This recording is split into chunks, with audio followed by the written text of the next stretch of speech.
trouve vraisemblablement au niveau de l'ordre du jour du Congrès. Parce que ce n'est pas le président qui définit l'ordre du jour, c'est l'Assemblée qui définit l'ordre du jour. Alors on peut supposer sur demande du président.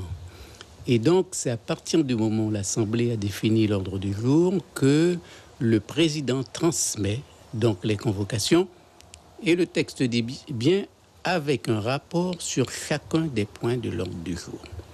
Donc la question est de savoir si au moment où on a transmis la convocation, est-ce que tous les points de l'ordre du jour étaient mentionnés? Je n'en suis pas sûr.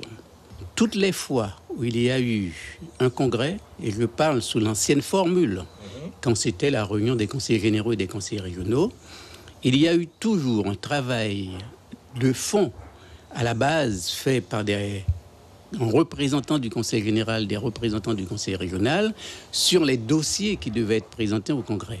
Or, il se trouve, semble-t-il, que ça n'a pas été le cas pour le livre blanc.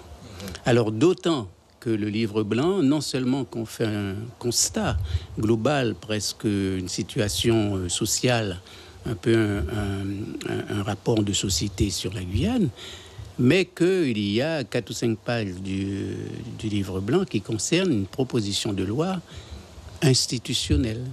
Donc, on peut se demander, mais pourquoi ça n'a pas été débattu à l'avance ?